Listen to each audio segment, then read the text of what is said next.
김나영의 정치여행.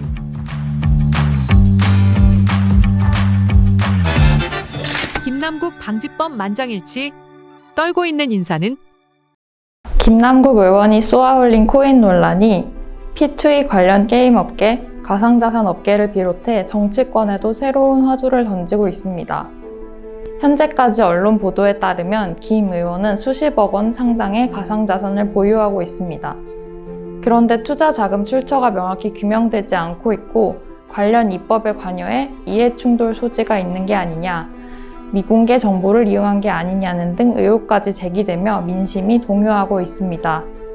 2010년대 중후반 국내에 비트코인 등 가상자산 열풍이 불었고 코인 투자를 통해 큰 시세 차익을 본 사람들이 등장했습니다. 너도 나도 그 대열에 합류했습니다.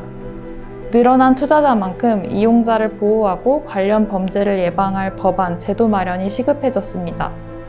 코인이 투기성 재화라는 인식이 짙었던 만큼 사기나 범죄, 자금 세탁 등에 사용될 우려가 있었기 때문입니다.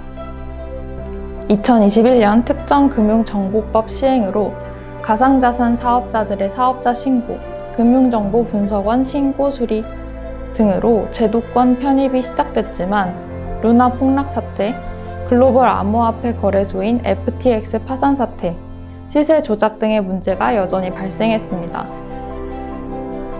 여러 사건을 거치며 대두된 가상자산 규제의 필요성이 김남국 의원의 코인 투자 논란으로 급물살을 타고 있는 모습입니다. 가상자산 관련 입법 소관 상임위원회인 국회 정무위원회는 지난 11일 가상자산 이용자 보호 등에 관한 법률안을 의결했습니다.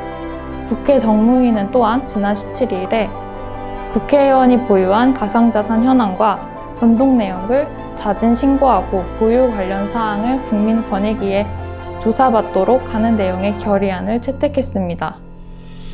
정부, 국회에 의해 구축된 시스템은 오랜 시간에 걸쳐 한 사회의 기초 토대가 되고 더 넓은 범위의 사람들에게 영향을 미칩니다. 일시적 조치를 넘어 사회적 기준, 관습으로 자리 잡는 것이죠. 불과 30여 년 전만 해도 실명 인증 없이도 은행 계좌 개설이 가능했습니다.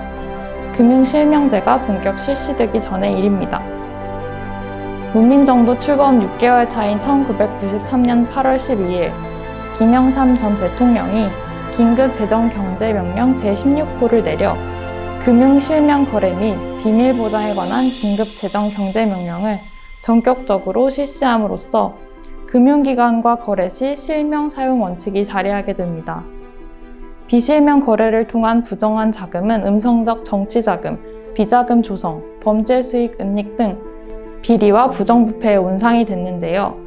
금융실명제는 지하경제에 머물러 있던 검은 돈이 양지로 나오는 데 기여했습니다.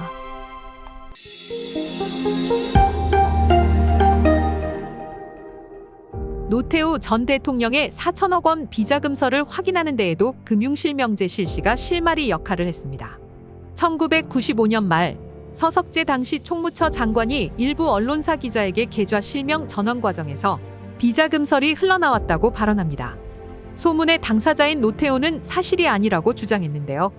이후 민주당 박계동 당시 의원의 대정부 질의를 통해 예금 계좌 내역 등이 공개되며 파문이 커졌습니다. 검찰 수사에서 노태우 비자금 실체 일부가 드러납니다. 전두환, 노태우 두 전직 대통령 중 한 사람이 4천억 원대 비자금을 가차명 예금 형태로 보유하고 있다는 서석재 총무처 장관의 발언과 관련해 야권이 일제히 검찰 수사와 국정조사권 발동을 요구하고 나서 파문이 확산되고 있다. 서 장관은 지난 1일 일부 언론사 기자들과 만난 자리에서 두 전직 대통령 중 한 명이 대리인을 통해 4천억 원대의 가차명 계좌를 실명으로 전환하는 과정에서 자금 출처 조사를 회피할 수 있게 하는 대신 2천억 원을 국가에 기사하겠다는 뜻을 타진해왔다고 밝혔다. 그는 이 대리인의 제의를 받고 한의원 청와대 경제수석 등에게 확인해본 결과 정상적인 실명 전환 절차를 밟지 않으면 자금 출처 조사가 불가피하다는 것이었다고 전했다. 서 장관은 이 대리인을 통해 자금의 실제 주인이 누구인지는 알고 있으나 이를 구체적으로 밝힐 수는 없다고 말했다. 민주당 박계동 의원이 19일 국회 본회의 대정부 질문을 통해 노태우 전 대통령의 비자금 4천억 원이 신한은행, 동아은행 등 시중은행에 100억 원짜리 40개 계좌로 분산 예치돼 있다고 주장, 또다시 전직 대통령 비자금 파문이 일고 있다. 박 의원은 이날 노 전 대통령 퇴임 직전인 1993년 1월 말까지 노 전 대통령의 비자금 4천억 원은 상업은행 효자동 지점에 예치돼 있었다면서 이 돈은 같은 해 2월 1일 노 전 대통령의 비자금 관리인으로 알려진 이원주 씨에 의해 100억 원짜리 수표 40장으로 인출돼 차명 계좌로 시중은행의 40개 계좌에 분산 예치됐다고 주장했다.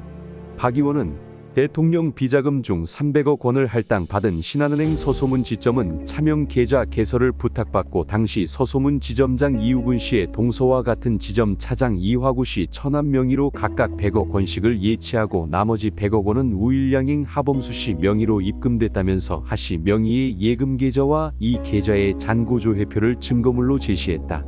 김영삼 전 대통령의 최측근이었던 김덕용 김영삼민주센터 이사장은 지난 16일 열린 문민정부 30주년 기념 세미나에서 금융실명제 기능에 대해 전두환, 노태우 전직 대통령의 구속으로까지 이어지는 엄청난 폭발력을 드러냈다. 1995년 10월 13일 민주당의 박계동 의원이 국회 본회의에서 신한은행 서소문 지점에 100억 원씩 300억 원이 3명의 차명 계좌에 나뉘어 있다는 이른바 노태우 비자금을 폭로했다. 이것은 12.12 군사반란과 5.18 광주민주화 운동에 대한 진상규명으로까지 이어지게 하는 단초가 됐다며 금융실명제의 실시는 우리나라 현대정치사에 정치적 또 경제적으로 엄청난 영향을 미치게 됐고 역사를 바로잡고 바꾸는 계기를 마련했던 것이라고 설명했습니다.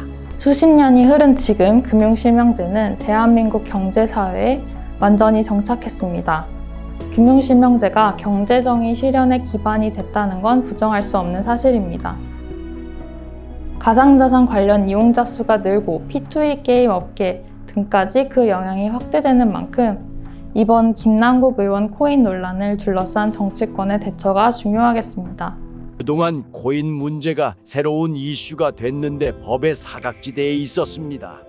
국회의원이 상임위 회의 중에 투기성 짙은 코인 투자를 했다는 것은 심각한 상황에 이르렀다는 이야기입니다.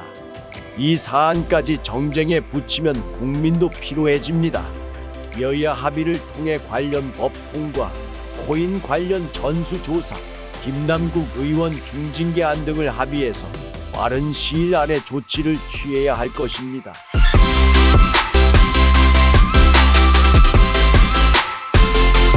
잠깐 여기를 눌러주세요. 구독과 좋아요를 눌러주시는 분들에게 건강과 행운 장수를 기원합니다.